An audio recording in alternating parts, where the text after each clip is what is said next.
कैसे बच्चों आप लोग। मुझे आशा है आप घर पर स्वस्थ और सुरक्षित होंगे। बच्चों घर पर रहकर आप पढ़ाई कीजिए। ये नहीं कि आप घर पर हैं तो आप पढ़ाई से आप बिल्कुल ध्यान हटा दें। ऐसा बिल्कुल नहीं होगा बच्चों। आप समय समय पर अपनी पढ़ाई कीजिएगा।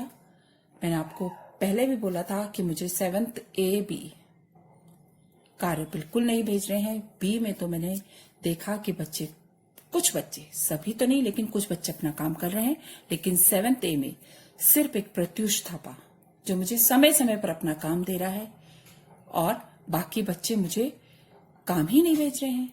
बच्चों बहुत गलत बात है ये। आप काम भेजेंगे आप तभी तो उसको पढ़ पाएंगे, मैं उसको देखूंगी। आप काम करेंगे तभी आप उसका अध्ययन अच्छे से कर पाएंगे।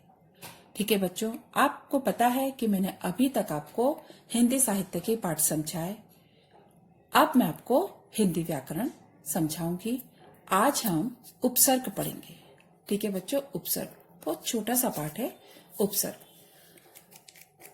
आप जानते हैं कि हिंदी भाषा में कुछ शब्द ऐसे हैं जो उसके विकास के साथ मूल रूप में विकसित हुए और कुछ शब्द ऐसे हैं जिनको आवश्यकता अनुसार मूल शब्दों के साथ कुछ शब्दांश जोड़कर बना लिया गया। इन मूल शब्दों में कुछ शब्दों के शुरू में और कुछ शब्दों के अंत में कुछ शब्दांश जोड़कर नए शब्द बनाए गए। इनमें शुरू में जुड़ने वाले शब्दांश उपसर्ग कहलाते हैं।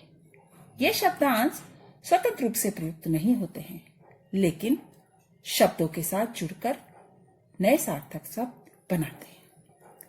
अब देखिए, मैं आपको बता रही हूं, जैसे सुगंध। अब इसमें क्या है? गंध है मूल शब्द।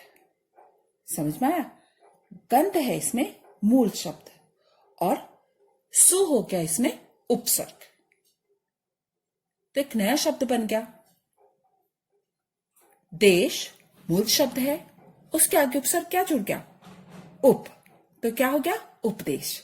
नया शब्द का निर्माण हुआ, उसका अर्थ भी बदल गया। न्यासी मूल शब्द हो गया, उसमें सम जुड़कर नया शब्द बन गया सन्यासी। आपको बताया ना कि जैसे जो ये स्वतंत्र रूप से इनका प्रयोग नहीं होता, किन का? उपसर्ग का।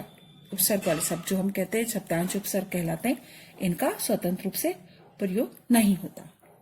यानी मूल शब्द से पहले जुड़कर नए शब्द की रचना करने वाले, अर्थात उसके अर्थ में विशेषता या परिवर्तन लाने वाले शब्दांशों को उपसर्ग कहते हैं। आप थोड़ा ढंग से देखें। जैसे मैं बता रही हूं आपको, जैसे सुपुत्र, सु उपसर्ग हो गया और पुत्र क्या हो गया? मूल शब्द हो गया। सु उपसर्ग लगने पर नया शब्द क्या बना? सुपुत्र बना। जैसे यहां पर गंध मूल शब्द है और सु, तो सुगंध क्या हो गया? नया शब्द बन गया। ठीक वैसे ही मैंने बताया कि सुपुत्र बना।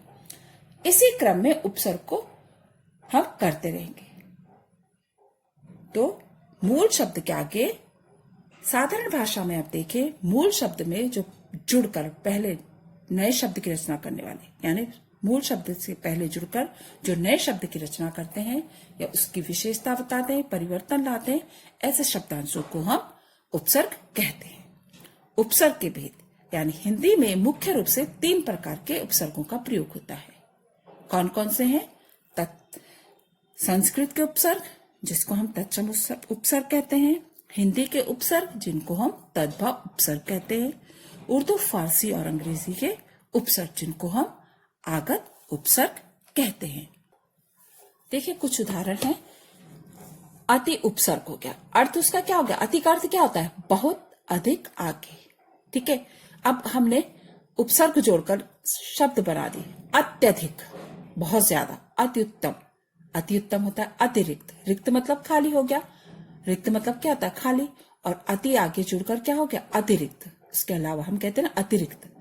अत्यंत, अत्याचार, अतिक्रमण, ये उदाहरण दिए गए हैं अति उपसर्ग के।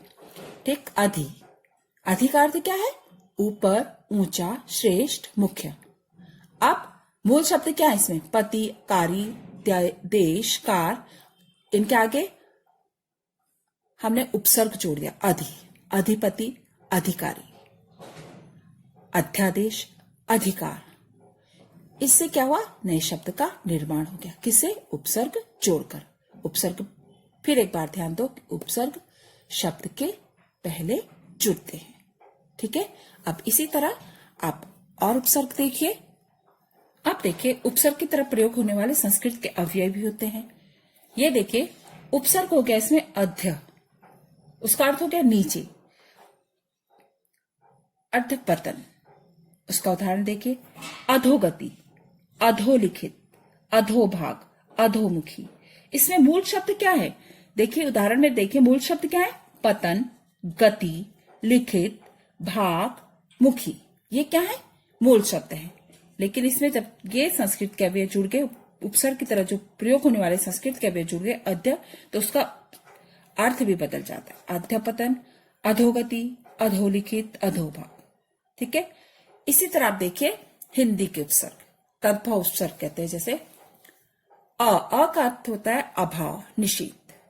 ठीक है, उदाहरण, इसमें मूल शब्द क्या क्या है?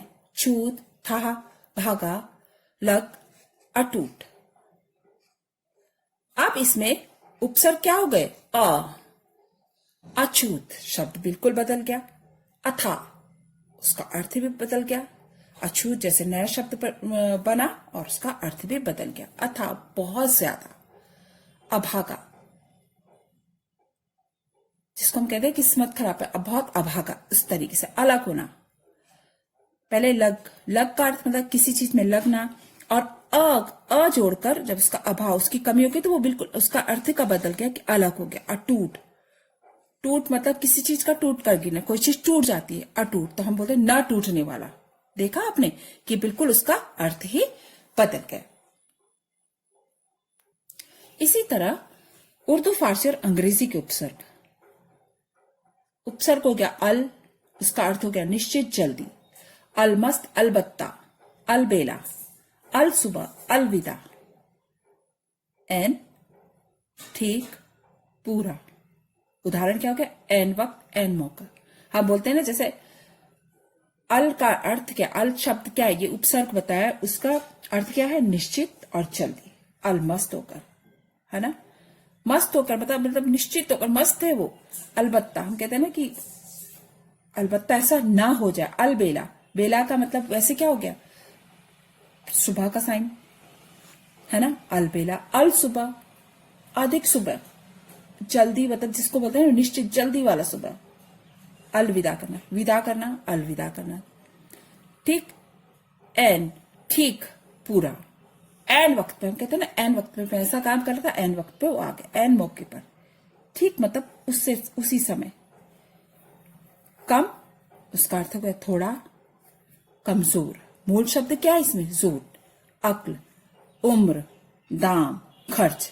तो उसके आगे उपसर्ग जोड़ दिया, उसका अर्थ ही बिल्कुल बदल गया। कमजोर, कम अक्ल वाला, कम उम्र। पहले क्या था? उम्र, कम लग गया तो उसका अर्थ बदल गया कि कम उम्र का है। दाम, कीमत, कम दाम यानी उसकी कीमत कम हो गई। कम खर्च, कम खर्च करने वाला। समझ में आया? इसी तरह आप देखिए कि अंग्रेजी के उपसर्ग। सब, उपसर्ग सब हुआ, उसका अर्थ हो गया अधीन। उदाहरण हो गया सब इंस्पेक्टर। ठीक है, उसके नीचे एक इंस्पेक्टर मूल शब्द हो गया, और उससे छोटा हो गया सब, यानी उसके अधीन, उसके नीचे। वे, सबवे, सब डिवीजन। ये क्या है? मूल शब्द इसमें क्या है? वे और डिवीजन। वाइस यानी उप सहायक, ये क्या है? अंग्रेजी के उपसर्ग है ना। वाइस, उप सहायक। वाइस प्रिंसिपल, यानी मूल शब्द क्या है इसमें? प्रिंसिपल, प्रिंसिपल से नीचे जो vice principal. Chancellor, vice chancellor, उसके उप सहायक, उसके साथ उसके जो नीचे काम करने वाले। President, vice president. समझ में आया? उसका मूल शब्द के साथ जब हमने उपसर्ग को जोड़ा तो उसका अर्थ बिल्कुल बदल गया। ठीक है बच्चों, अब आप लोग ध्यान से देखेंगे और पाठ को समझेंगे। बहुत सरल है, आपको बस इतना देखना है कि जो शब्द क्या के जुड़ता है, शब्दांश जुड़ जाते हैं, उससे एक नया, उसका अर्थ बदल जाता है, उसके रूप में परिवर्तन आ जाता है, उसको हम उपसर्ग कहते हैं। यानी जो शब्दांश किसी शब्द के आगे जुड़कर उसके अर्थ और रूप में परिवर्तन लाते हैं वे उपसर्ग कहलाते हैं। ठीक है, अब मैं इसी से संबंधित आपको कार्य दूंगी, आप लोग ध्यान से करेंगे। ध्यान रहे कि आपको हिंदी व्याकरण की कॉपी अलग से बनानी है। ध्यान से करें बच्चे, और मैं आपसे रिक्वेस्ट कर रही हूं कि आप लोग पूरा काम समय समय पर मुझे भेजें। थैंक यू बच्चों।